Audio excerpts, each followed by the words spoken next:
Alright, ladies and gentlemen, welcome back to the People's Mirror. It's just a few days, less than 6 days to Christmas, yet the Kenyan political scene still also remain very active. So as we wish you Merry Christmas, we also detail to you what happens in the Kenyan political scene as it uploads. And if you're joining the People's Mirror for the first time, please hit the subscribe button so that we can bring for you updates in the Kenyan political scene as they occur. Now with that said, let us put before the mirror two occurrences that have taken place in the past 48 hours and that are worthy to be put before the mirror.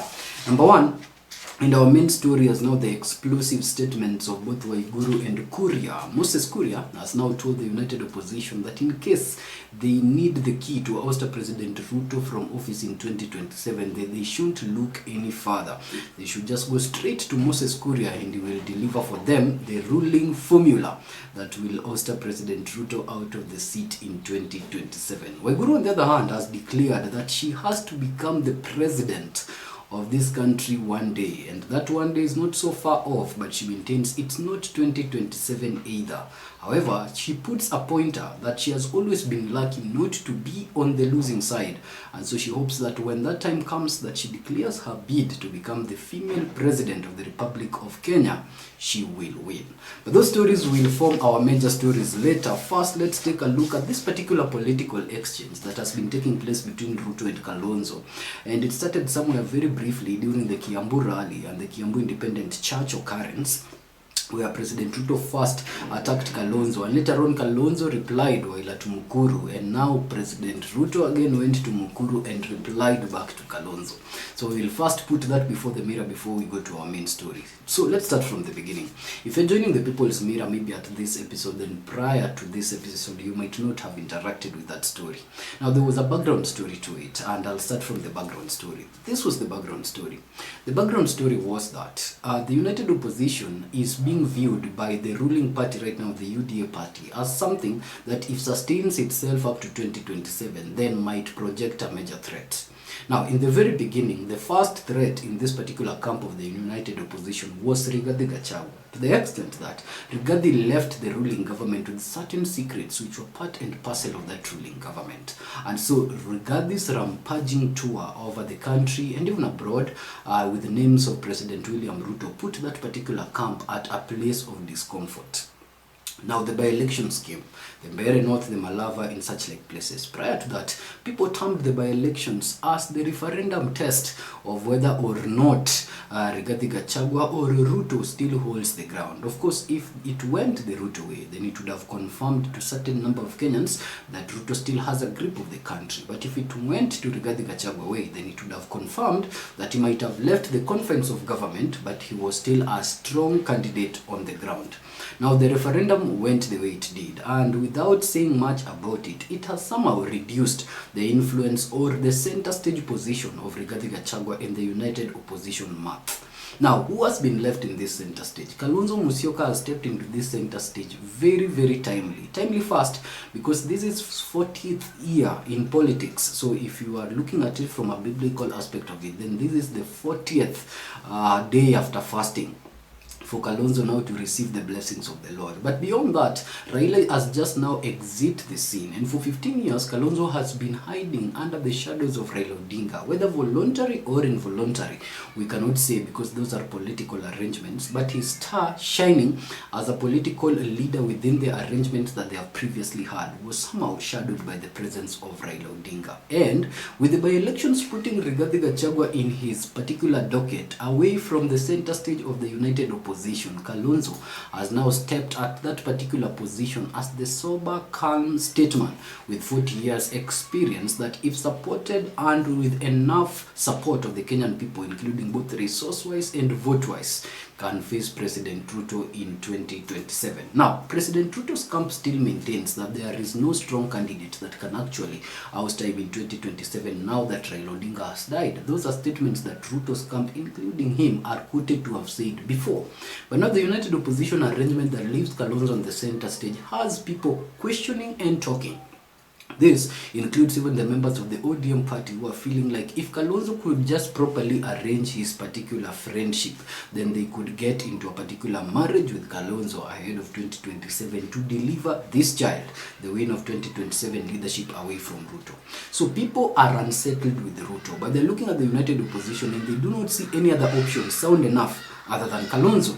Now, President Ruto is a political chess master. He's aware of all this going on and he's aware of when the united opposition is gaining influence. His main mandate is to destroy that influence or reduce it before it gets to a level of his level or of challenging him in 2027. And that is where the attacks began. Now, I've given you a very in-depth understanding of these attacks. Let's go to the second level. The second level is when the attacks were first aimed at Kalonzo. We have detailed an entire episode on who was used to attack Kalonzo prior to the president, but for this episode, let's start from the presidential level, and that was in Kiamu, where now President Ruto was saying that Kalonzo, that the united opposition is projecting as the fit candidate perhaps to face him in 2027, akona hakili fifu.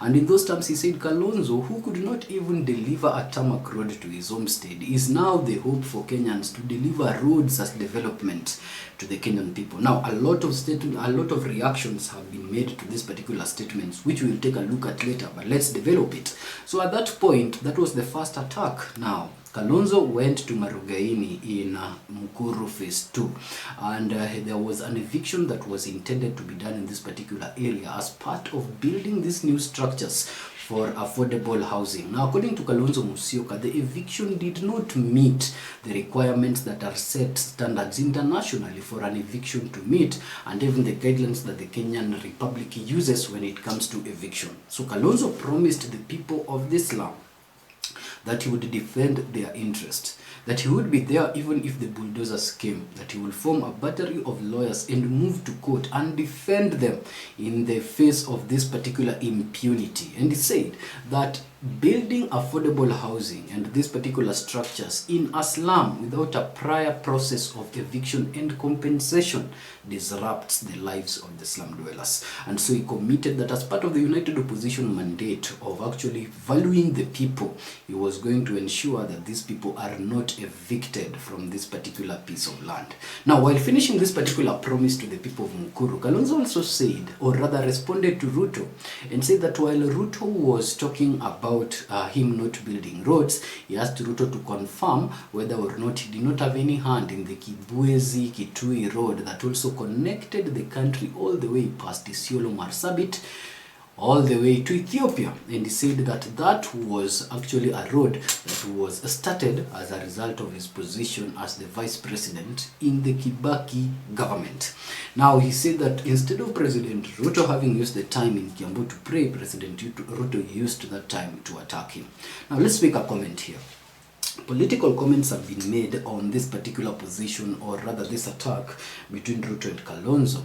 And one camp is feeling that Kalonzo perhaps is not corrupt enough to have prioritized himself in his service as the vice president and delivered a road to his own home before delivering to Kenyans. And this camp believes that Kalonzo actually has the interest of Kenyans first before his interest, to the extent that he would deliver a road or start a road that connects the country and opening up the country for development with other northern countries at the expense of delivering a small kilometer tarmac to his own homestead. If this camp contrasts it with the Ruto's government, they say that Ruto himself portrays a leader that first would project it first, his first interest first, before taking care of the interest of Kenyans. And so he says Ruto now portrays, from these statements, the camp feel like Ruto portrays a leader who would first choose being well before serving the interest of Kenyans. Reminds me of a book by Simon Sinek. It's called Leaders Eat Last by Simon Sinek, and it details around the whole aspect of leadership in that book. Now, the other camp looks at it this way, that Kalonzo cannot be a fit leader if development around his region has actually not been achieved. And now they are questioning Kalonzo's capabilities of leadership if his own region does not have a kilometer tarmac road. Now, those are the debates that Kenyans are having ahead of the ballot. Are we going to vote someone, for example, who puts the interest of Kenyans first ahead of his interest from that camp? Or are we going to vote for someone who will first take care of the house before taking care of anyone else outside? And those are the choices in the ballot. So yes, After those statements were made and those reactions were made yesterday, now President Ruto was launching a 23 blocks project as part of affordable housing in Mukuru Phase 2. Now, this is coming as part of affordable housing bottom-up strategy that Ruto promised the citizens in his 2022 campaigns that when he stepped into power, he would try as much as possible to elevate the life of the lower man to at least a more reasonable life. While at this particular launch, which President Ruto attended and made speeches at night, he said that Kalonzo and his likes do not have the interest of the slum dweller at heart, saying that Mukuru as it is now do not actually offer good school facilities for the child and do not offer good hospitals for the child. And so if you are a politician and you're going to Mukuru to ask the people of Mukuru to remain in their condition and even promising to defend them to remain in their condition, and then getting into your posh car to drive to somewhere in Karen where you live in a very posh place, then are you really a fit leader that the people of Mukuru should rally behind? And so Ruto has attacked Kalonzo's approach to defend the slum dwellers from their having their lives disrupted by this affordable housing by saying that it takes away the dignity of the slum dweller if a politician would feel like a slum dweller should forever live in a slum instead of accessing better housing opportunities. And now President Ruto says that with this new project, he intends to ensure that there will be better schools for the slum dweller, there will be better hospitals for the slum dweller, and there will be better facilities. And to enrich the bottom-up narrative, he says that when you pull a slum dweller from the slums to a 10th floor in a 15-story 23 block project, then you have actually done a bottom-up project. Now, another comment and a question, which is our role here at the People's Mirror, is this. Now, the only big concern that Kenyans have, including the People's Mirror, is whether or not these 23 blocks will be fit enough to take all the residents of the Mukuru Phase 2 into consideration and give them a better life overnight. And if yes, then what is the cost? Because for someone to become a slum dweller, it means that their daily expense is almost below $1. Their rent is somewhere between 2,000 to around 5,000 on the basic, except of those, of course, there are individuals who also stay in the slums like cartels. But an ordinary slum dweller is someone whose financial capability is actually very, very minimal. And so what is the price of affordable housing vis-a-vis the price that a slum dweller uses per month? And can a slum dweller's price that they use per month as part of their entire economy per month fit in affordable housing budget? If that then corresponds, then we can say then bottom up has fed its narrative in that particular end. But if there is still a discrepancy, then it will sound that this will be an additional burden on the slum dweller rather than a rescue from the slum dweller at the slum dweller's cost. Now, Ruto has actually heightened this particular attacks from Kalonzo to the United Opposition, saying the United Opposition opposes everything and plans nothing. To this end, Joe Nyutu, who is actually the senator of Murang'a County, responded to the statements by President Ruto sometimes back, saying that it's always unfit for the government to fault the United Opposition for failing to plan and yet just criticizing because the United Opposition are devoid of the resources that the government is in control of right now to actually do the planning.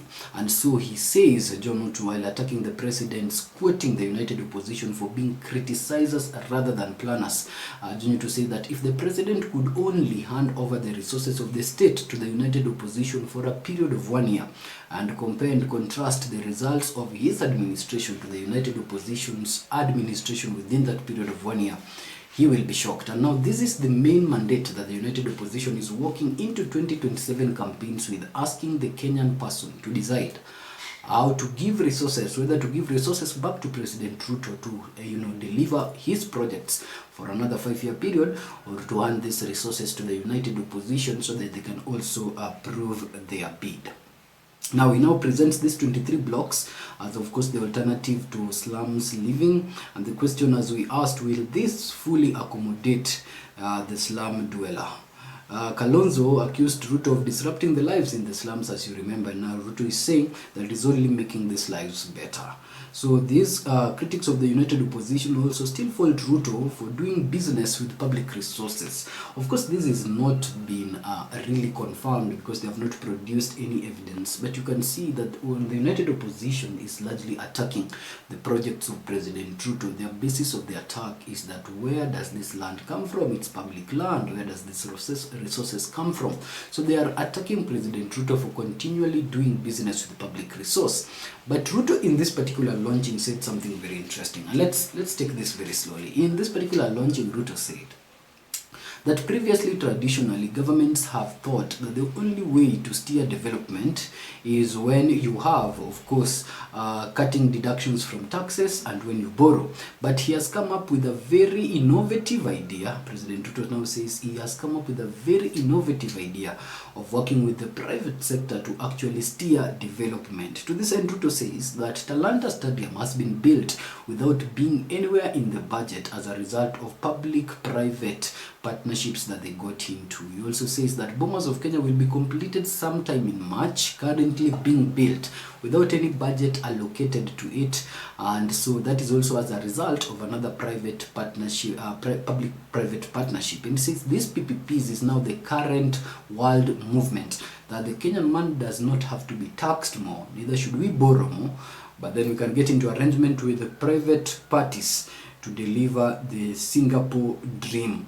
So, of course, he proceeded to defend the bottom-up economy, saying that SHA is actually a testimony of the fact that this particular bottom-up economy is a success. He's saying that SHA has now opened a very big base for a common Kenyan to actually access health without paying a shilling as a result of just being part of this particular social health authority and the social health insurance fund.